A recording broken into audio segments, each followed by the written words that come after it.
This is the short vlog of my annual school picnic. আমাদের বাস ছেড়েছিল ধরেন এই 8টার দিকে। বাসের মধ্যে ছিল এক ফুর্তিময় পরিবেশ। র্যাফেল কুপন বিক্রি, নাচ গান সব কিছু চলছিল। আমরা 10টার দিকে রিসোর্টে পৌঁছাই। গাজীপুরে যতগুলো রিসোর্ট দেখেছি এটা আমার দেখা সবচেয়ে উন্নত মানের ও মনোমুগ্ধকর পরিবেশের রিসোর্ট। যেন এক সুগন্ধময় ফুলের বাগান।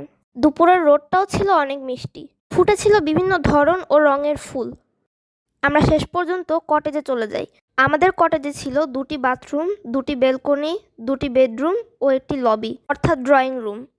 রুমে গিয়ে আমরা সাজগোজ করে বাইরে চলে যাই। কটেজের ভিতরের পরিবেশ ছিল পরিষ্কার পরিচ্ছন্ন ও স্বাস্থ্যসম্মত। জানালা দিয়ে দেখা বাইরের পরিবেশটাও মনোমুগ্ধকর ছিল। কিছুক্ষণ পর আমরা প্লেগ্রাউন্ডে চলে যাই।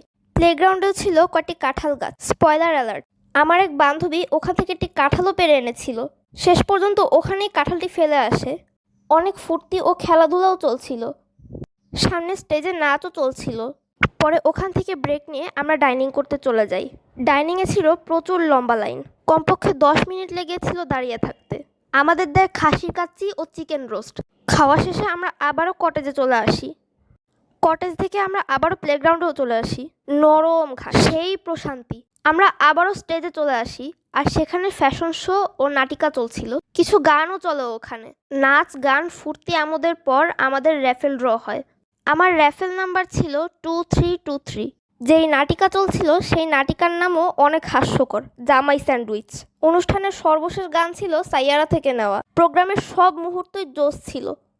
র্যাফেল ড্রতে আমি ছিলাম ভেরি আনলাকি, জিততে পারিনি, কিন্তু হাসি মুখে মেনে নিয়েছি, এটা আমার ভাগ্য। কিছুক্ষণ হাঁটাহাঁটি করে আমরা বাসের কাছাকাছি চলে আসি। আমাদের বাস নাম্বার ছিল 14। বাসের সামনে একটি স্টলও ছিল। আমরা স্টল থেকে কিছু কিনিনি, তবে অনেকে কিনেছে। স্টলের পাশ দিয়ে যেতে যেতে আমরা বাসের কাছাকাছি চলে আসি। আমরা বাসে উঠেও পড়ি। আমরা ফুর্তি করতে করতে বাসায় চলে আসি। Thanks for watching.